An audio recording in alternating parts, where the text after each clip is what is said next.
Hello friends, welcome to bucket list. இன்னைக்கு நம்ம bucket list சேனல்ல உங்களுக்காக நான் இன்னைக்கு என்ன திரைப்படத்தை கொண்டு வந்திருக்கேன்னா, ஒரு யூரோப்பியன் சைஃபை திரைப்படத்தை பத்தி தான் இன்னைக்கு நம்ம சேனல்ல பார்க்க போறோம். அதாவது உலகத்துல பிறந்த எல்லா உயிர்களுக்குமே இறப்புன்னு ஒண்ணு இருக்கு. ஆனா நவீன கால அறிவியல் மூலமா அதை இல்லைன்னு சொன்னா எப்படி இருக்கும்? இறந்து போன மனுஷங்களை அவங்களோட சுயநினைவோட திருப்பி உயிர் கொண்டு வந்தா எப்படி இருக்கும்? அதை பத்தி சொல்ற திரைப்படம் தான் ரியல் லைஃப். இப்பதான் நம்ம சேனலுக்கு ஃபர்ஸ்ட் டாட்டி வந்திருக்கீங்கன்னா மறக்காம நம்ம சேனலை சப்ஸ்கிரைப் பண்ணிக்கோங்க. கூடவே லைக் பட்டனையும் தட்டி விட்டுருங்க. சரி வாங்க ஃப்ரெண்ட்ஸ், இப்போ நம்ம கதைக்குள்ள போலாம். படத்தோட ஸ்டார்டிங்லேயே 2084 காட்டுறாங்க.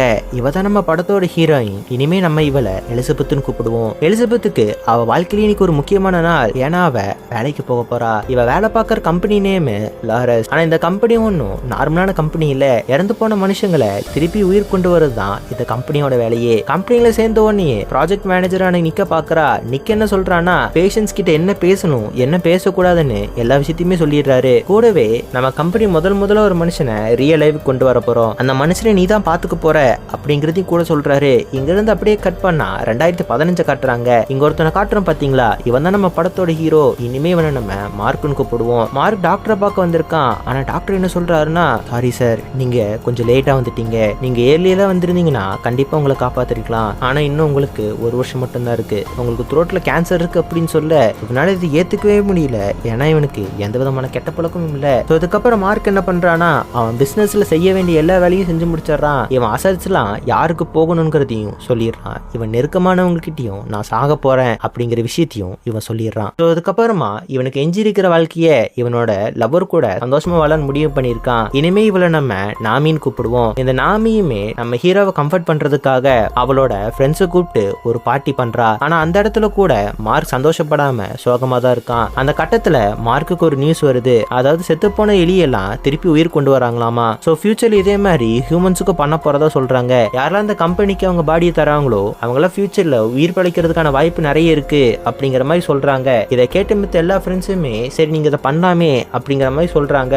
ஆனா நாமியும் சரி மார்க்கோட தம்பியும் சரி இதுக்கு ஒத்துக்கவே மாட்டேங்கிறாங்க. ஆனா இதுக்கப்புறம் இதை நான் பண்ண போறேன் அப்படின்னு தான் சொல்றாரு. சோ நாமி கிட்ட இந்த விஷயத்தெல்லாம் சொல்றாரு. இந்த விஷயத்த சொல்லிட்டு அன்னைக்கு இவரோட உயிரை இவரே எடுத்துக்கிறாரு. அதுக்கப்புறம் அப்படி இங்க இருந்து கட் பண்ணா மார்க் 2084 உயிர் பழைக்கிறாரு. 2084 இருக்கிற எல்லாருமே தன்னோட முதல் ரியல் லைஃப் ப்ராஜெக்ட் உயிரோட வந்ததை பார்த்து ரொம்பவே சந்தோஷப்படுறாங்க.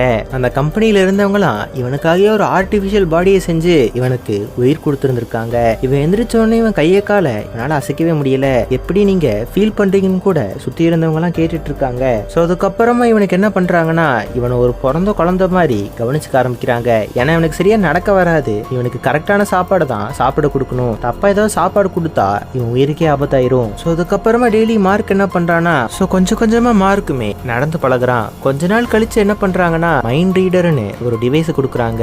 இது மூலமா இவனால கடந்த காலத்தோட நினைவுகள் எல்லாத்தையுமே இவனால ரீஸ்டோர் பண்ணிக்க முடியும். சோ இதெல்லாம் பண்ணதுக்கு அப்புறமா இவன் போய் இவனோட மிரரை பாக்குறான். ஆனா மிரரை பார்த்த கண்ணாடியில இவன் 84 வயசு இருக்கிற ஆள் மாதிரி தெரியறான். சோ இதை பார்த்தோன்னு அப்படியே அவன் பயந்து கீழே விழுந்துடுறான். இவன் கீழே விழுந்தோடனே எலிசபெத் அந்த இடத்துக்கு வரா. அந்த இடத்துக்கு வந்து மார்க்க கொஞ்சம் கம்ஃபர்டபுள் பண்றா. சோ இதுக்கப்புறம் ஆனதுக்கு அப்புறம் மார்க் அந்த நிக்க போய் பாக்குறாரு. நிக்க பார்த்து என்ன சொல்றாருன்னா, நான் எத்தனை நாளைக்கு தான் நான் இங்கேயே இருக்கணும், மிஷின் இல்லாம என்னால வாழ முடியாது அப்படின்னு கேட்க நிக்க என்ன சொல்றாருன்னா, இங்க கொஞ்ச நாளுக்கு இங்கதான் இருந்தாகணும். ஏன்னா வெளியே போனீங்கன்னா இங்க இருக்கிற ஏருக்கும் அங்க இருக்கிற ஏருக்கும் நிறைய டிஃபரன்ஸ் இருக்கும். சோ கொஞ்ச நாள் நீங்க இங்க இருந்துதான் ஆகணும் அப்படின்னு சொல்ல நம்ம நிக்கமே நல்லாவே நடந்து பழகிடுறான். ஆனா இப்ப கூட அவனுக்கு வெளியே போறதுக்கு அனுமதி இல்ல. சோ அதுக்கப்புறம் அப்படி அந்த கம்பெனியில இருந்தவங்க எல்லாரும் இவனுக்காக கேக் வெட்டுறாங்க.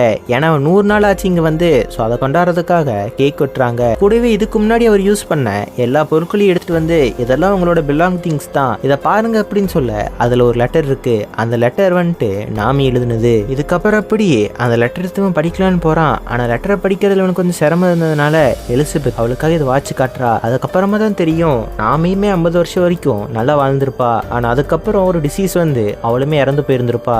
அவ சாகிறதுக்கு முன்னாடி இதே சேம்பர்ல இவன் எப்படி பாடி கொடுத்தானோ அதே மாதிரி கொடுத்துருந்துருப்பா. இது தெரிஞ்சவனே நிக்கு கிட்ட போய், நாமி இங்கதான் இருக்காளா, என்னை எப்படி உயிரோட கொண்டு வந்தீங்களோ அதே மாதிரி நாமியும் கொண்டு வர முடியுமா அப்படின்னு கேட்க நிக்க என்ன சொல்றாருன்னா, நீ பண்ண மாதிரி அவ சூசைட் பண்ணல, அவ இயற்கையா மரணம் அடைஞ்சிருக்கா. உன் உடம்பு தயாராகிறதுக்கு ஒரு டைம் தேவைப்பட்ட மாதிரி அவ உடம்பு தயாராகிறதுக்கும் ஒரு டைம் தேவைப்படும் அப்படின்னு சொல்ல நம்ம மார்க் ஒரே நாமியோட நினைப்பாவே இருக்கான். இதெல்லாம் பார்த்து எலிசபெத் என்ன சொல்றானா, இவனை இங்கேயே வச்சிருந்தோம்னா நாமியை பத்தி நினைச்சுக்கிட்டே தான் இருப்பான், பேசாம இவனை வெளியே விட்டு பாப்போமான்னு அங்க இருக்கிற மித்த இவளோட கொலீக்ஸ் கிட்ட கேட்டு பாக்குறாங்க. ஆனா அவங்க யாரும் இதுக்கு அனுமதிக்கல.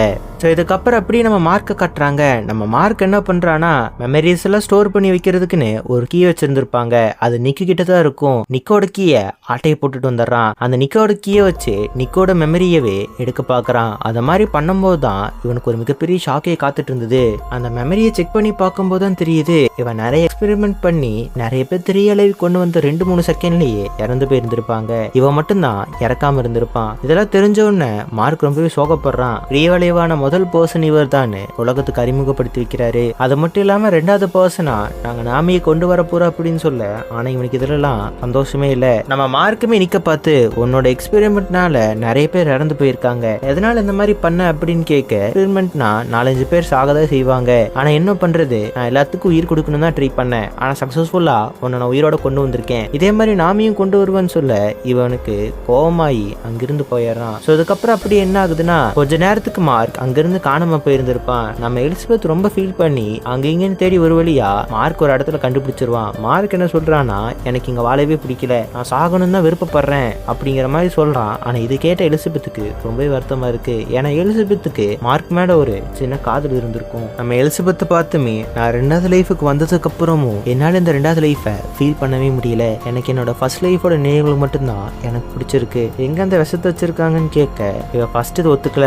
ஆனா இவனுக்கு இதே மாதிரி வாழ பிடிக்கலன்னு சொல்லிட்டு விஷம் எங்க இருக்கிற விஷயத்த சொல்லிடுறா. ஸோ இதுக்கப்புறமா இவன் என்ன பண்றானா விஷம் இருக்கிற இடத்துக்கு போய் விஷத்தை குடிச்சிட்டு சாகலான்னு போறான். ஆனா இவன் விஷத்தை எடுத்து தண்ணியில கலக்கலான்னு போகும்போது இவன் கையை ஆடுது. இதே மாதிரிதான் ஃபர்ஸ்ட் லைஃப்ல நடந்திருக்கும். இவன் விஷத்தை குடிச்சிட்டு ஸ்ட்ரெயிட்டா போய் நாமியோட சேம்பருக்கு போறான். நாமியோட சேம்பருக்கு போய் அவளை ரீலைவுக்கு கொண்டு வராத மாதிரி இவன் பண்ணிடுறான். ஸோ இங்கேயே இந்த திரைப்படம் சோகமா ஒரு முடிவுக்கு வருது. இந்த திரைப்படத்தை பத்தி நீங்க என்ன நினைக்கிறீங்கிறத மறக்காம கமெண்ட் பாக்ஸ்ல கமெண்ட் பண்ணிட்டு போங்க. தேங்க்யூ ஃபார் வாட்சிங் கைஸ்.